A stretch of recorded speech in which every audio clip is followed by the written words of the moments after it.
قبضہ جمائے بیٹھی ہوئی ہے۔ شریف احمد کے جلالی وظیفہ کا بھی اس جن زادی پر کوئی اثر نہیں ہوا تھا۔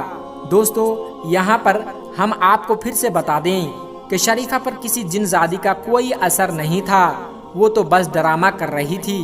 اگلی صبح شریف احمد بچوں کو قرآن مجید پڑھا رہے تھے کہ پھر سے ہاشو بھاگتا ہوا آیا اور کہنے لگا، مولوی صاحب جلدی چلو، اس کی بہن کی طبیعت پھر سے خراب ہو گئی تھی۔ شریف احمد گھر گیا تو شریفہ کی ماں نے کہا، مولوی بیٹا، میری بیٹی ٹھیک کب ہوگی؟ یہ جن زادی کب پیچھا چھوڑے گی؟ شریف احمد نے کہا، آپ فکر نہ کرے، یہ جن زادی بھی جلد ہی شریفہ کا پیچھا چھوڑ دے گی۔ اللہ تیری زبان مبارک کرے، میری بیٹی تو پورے گاؤں میں بدنام ہو گئی ہے، اوپر سے اس کی پھوپھی نے بھی رشتہ توڑ دیا ہے۔ اب تو ہی بتا کون کرے گا میری بیٹی سے شادی؟ تو شریف احمد بولا، فکر نہ کرے، اللہ پاک بہتر کرے گا، یہ رشتہ ختم ہو گیا ہے تو اللہ پاک اس سے بہتر رشتہ بھیجے گا۔ آپ جا کر شریفہ کے کمرے کا دروازہ کھولیں، آج میں ایسا جلالی وظیفہ کروں گا، وہ جن زادی چیختی ہوئی باہر جائے گی، میرے ساتھ کمرے میں کوئی اور نہیں ہوگا۔ شاید شریف احمد کو اس پر شک ہو گیا تھا، اب کیونکہ شریف احمد بھی بڑا نیک انسان تھا اور وہ لڑکی کی بھی حالت دن بدن خراب ہوتی جا رہی تھی، اس لیے شریف احمد آہستہ سے چلتا ہوا شریفہ کی چارپائی کے پاس آیا۔ شریفہ چارپائی پر بیٹھی ہوئی ہل ہل کر حق اللہ کا ورد کر رہی تھی۔ شریف احمد چارپائی کے پاس پہنچ کر رک گیا، تھوڑی دیر تک شریفہ کو دیکھتا رہا اور پھر آہستہ آواز میں بولا، شریفہ یہ ناٹک اب بند کر دو، تمہارے اوپر کوئی جن نہیں ہے۔ شریف احمد کی بات سن کر شریفہ خاموش ہو گئی، اس نے اپنا سر اوپر کیا اور شریف احمد کو گھورنے لگی اور کہنے لگی، تو تمہیں پتا چل گیا کہ میں ڈرامہ کر رہی ہوں؟ تو شریف احمد نے کہا، ہاں مجھے پتا چل گیا ہے۔ اور تو نے اپنی آنکھیں کیسے لال کی ہے؟ تو شریفہ نے کہا، گلیسرین ڈال کر اپنی آنکھیں لال کی ہے۔ شریف احمد نے کہا، تیرے اس ناٹک کی وجہ سے تیرے ماں باپ کتنے پریشان ہیں۔ شریفہ بولی، مجھے افسوس ہے اس بات کا، لیکن میں مجبور تھی، میں نے رشتہ توڑنے کے لیے ناٹک کیا تھا۔ شریف احمد نے کہا، تجھے کیوں یہ رشتہ منظور نہیں تھا؟ تو شریفہ بولی، میرا اس کے ساتھ کوئی جوڑ نہیں تھا۔ تو شریف احمد نے کہا، اگر تجھے یہ رشتہ منظور نہیں تھا تو سیدھے سیدھے انکار کر دیتی، اتنا ناٹک کرنے کی کیا ضرورت تھی؟ شریفہ بولی، میرا رشتہ اس وقت ہوا تھا جب میں جھولے میں تھی اور شادی کے وقت بھی مجھ سے نہیں پوچھا جانا تھا۔ میں 10 جماعت پاس ہوں اور اس نے تو اسکول کی شکل تک نہیں دیکھی ہے۔ تو شریف احمد کہنے لگا، لیکن اب تیرا کیا ہوگا؟ تجھ سے کون شادی کرے گا؟ آس پاس ہر جگہ تو مشہور ہے کہ تو آشوب زدہ ہیں۔ تو یہ سن کر شریفہ مسکرا دی اور کہنے لگی کہ مجھ سے شادی وہ کرے گا جسے معلوم ہے کہ میرے اوپر کسی جن زادی کا قبضہ نہیں ہے۔ شریف احمد واقعی میں شریف تھا۔ اس نے کہا، مطلب کیا ہے؟ تو لڑکی بولی، یا تو واقعی میں شریف ہے یا شریف بننے کی کوشش کر رہا ہے۔ شریفہ نے شرارتی نظروں سے شریف احمد کو دیکھتے ہوئے کہا، کیا مطلب ہے؟ شریف احمد سب کچھ سمجھتے ہوئے بھی انجان بن رہا تھا۔ سیانوں نے سچ کہا ہے کہ عورت کے مکر و فریب سے اللہ تبارک و تعالیٰ کی ذات ہی بچائے۔ شریف احمد نے کانوں کو ہاتھ لگاتے ہوئے کہا اور اپنا بیگ سمیٹ کر کمرے سے باہر نکل گیا۔ شریفہ کی ماں نے کہا، کیا جن زادی نے شریفہ کا پیچھا چھوڑ دیا؟ تو شریف احمد بولا، بہت جلد وہ جن زادی شریفہ کا پیچھا چھوڑ دے گی۔ شریفہ کی ماں پریشان تھی، اس سے شادی کون کرے گا؟ پھوپھی نے اس کا رشتہ توڑ دیا ہے، اب گاؤں میں بھی مشہور ہے کہ وہ جن زادی ہے اور دولہے کو مار دے گی۔ اتنے میں شریفہ کی ماں بولی، بیٹا تجھے تو سب کچھ معلوم ہے اور تو ویسے بھی مولوی ہے اور تجھے ان چیزوں سے ڈر نہیں لگتا، تو ہی اس سے شادی کر لے۔ تو شریف احمد نے کہا کہ پلے گاؤں میں میری خالہ رہتی ہے، اس سے آپ شادی کی بات چیت کر لیجئے۔ وہ اپنی رضامندی دیتے ہوئے چلا گیا۔ دوستو، اس طرح سے وہ لڑکی ناٹک کرتی رہی کہ اس کے اوپر جن ہے۔ پیارے دوستو، یہاں پر ہمارا یہ مطلب بالکل بھی نہیں ہے کہ جنات نہیں ہوتے ہیں، بلکہ ہمارا ماننا یہ ہے کہ جنات ہوتے ہیں اور قرآن مجید میں بھی جنات کا ذکر آیا ہے اور جنات ہوتے ہیں۔ اس بات میں کوئی شک نہیں، ہم مسلمان ہیں۔ الحمدللہ ہمارا ماننا ہے کہ انسانوں کے علاوہ اور بھی مخلوقات ہوتے ہیں، جیسے جنات، فرشتے۔ میرے پیارے دوستو، آج کی ویڈیو میں بس اتنا ہی۔ اگر آپ کو یہ ویڈیو ذرا بھی اچھی لگی ہو تو اس ویڈیو کو ایک لائک کر کے ہمارے چینل قدرت کا کرشمہ کو سبسکرائب ضرور کر لیجئے گا، تاکہ ایسے ہی اسلامی اور معلوماتی ویڈیو آپ کو روزانہ کی بنیاد پر ملتی رہے۔